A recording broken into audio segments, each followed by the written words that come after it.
Namaste, Jai Bharat. Happiness. Let's ask, what is it to say that one is happy? What may one mean when he says, I am happy? Then, people ask this question, what makes you happy? When this question is put, what makes you happy? There are difficulties.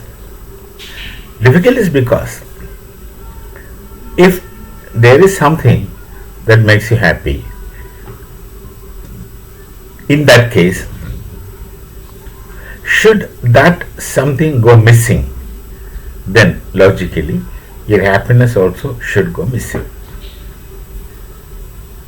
Interestingly, there are very fetishized and vested interested groups in the world today who would make statistics play.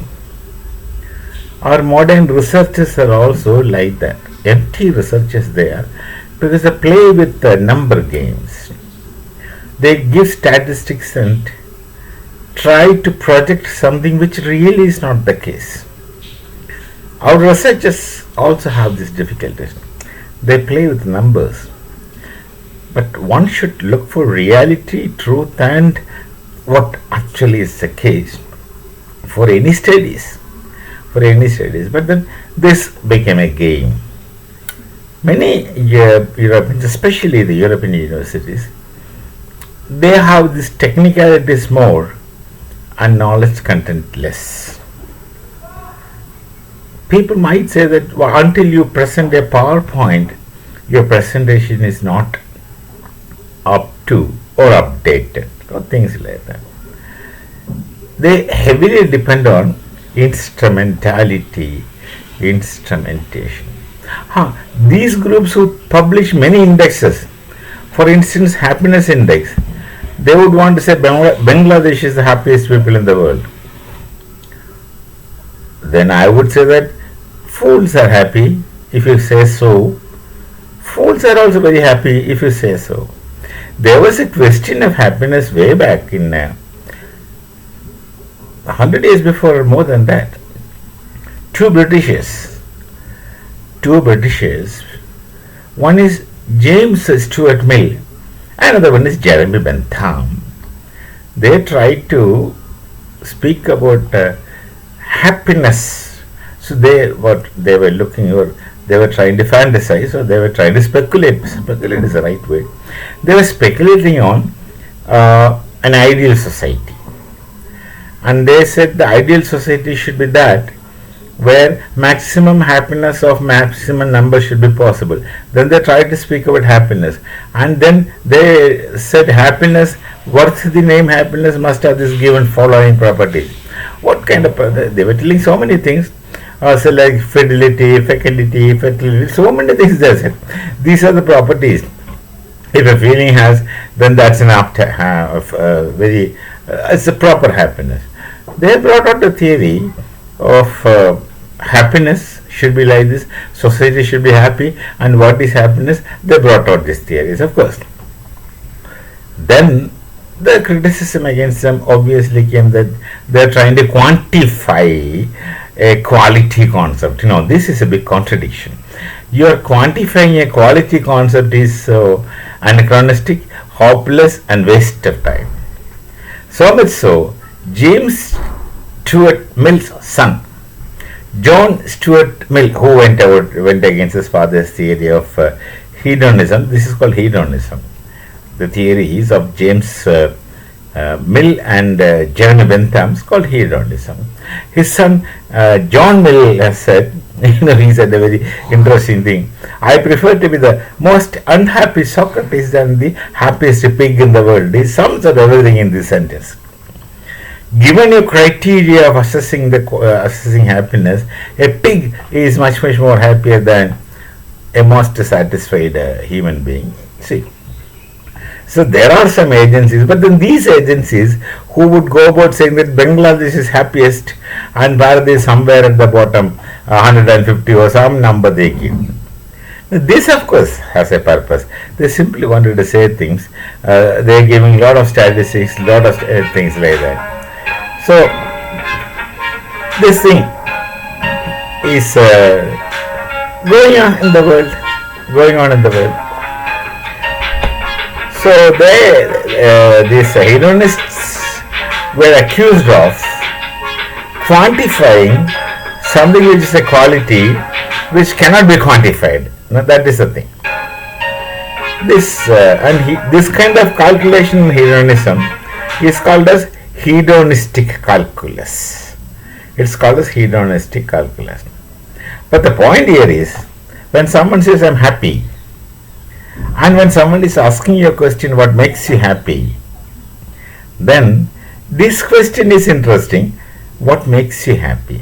It means there is something that makes you happy. Here, let us make a distinction between happiness intrinsic and happiness instrumental. If there is something that makes you happy, then you are having instrumental happiness. That's why I said the instrument that makes you happy. If the instrument becomes void or non-existing, then logically happiness also gets non-existent, would cease to exist. But intrinsic happiness, that's what I was trying to say right from the beginning, though I did not say. Intrinsic happiness is happiness as such, which would say, how would you find out happiness as such? We can say normally that with this I am happy, with that I am happy, with this I am happy.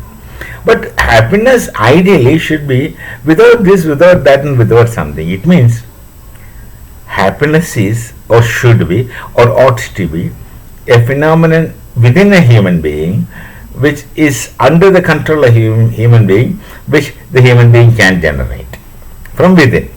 So that should be ideal happiness. You are happy, your happiness should come from within. This, of course, is a general instruction to everyone. The happiness should come from deep within. It should not be conditional. It should not depend on phenomenon outside you. It should not depend on phenomenal world. And if the happiness which you contemplate depends on the phenomenal world, then that is conditional happiness, which is instrumental, not intrinsic.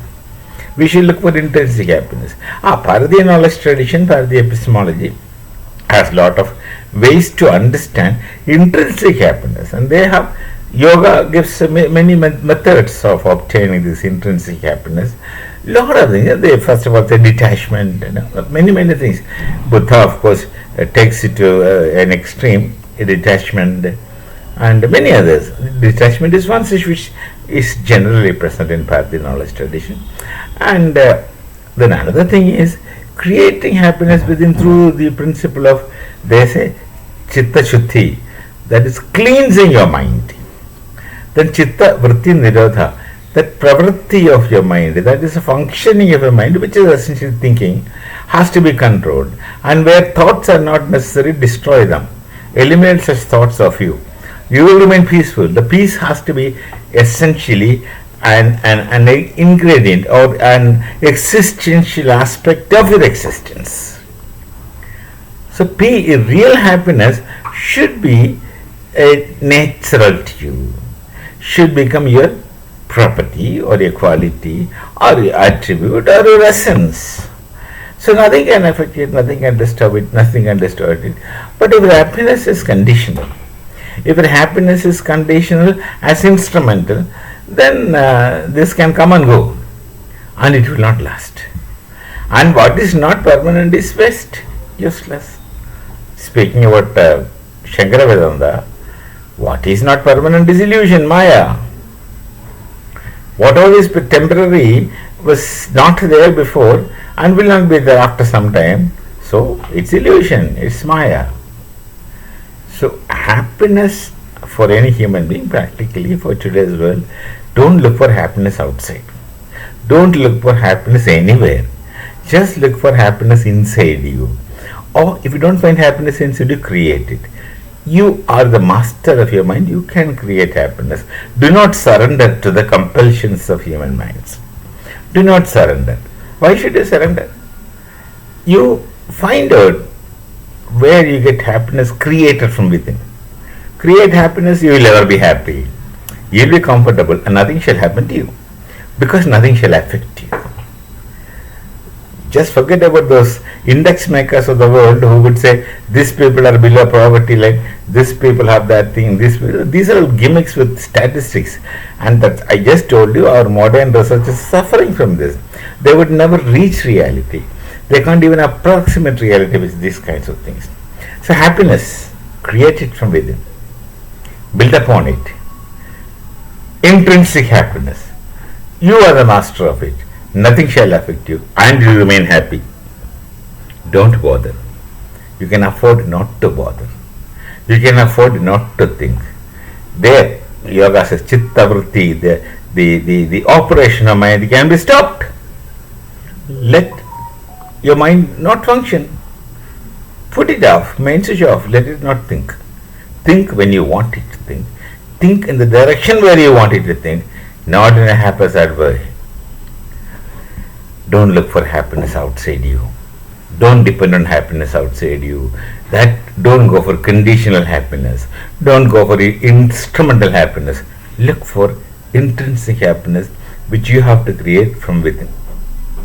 We will come back to with some more thoughts some other day. Till then, Namaste, Jaya Bharat and Jai Shri Ram.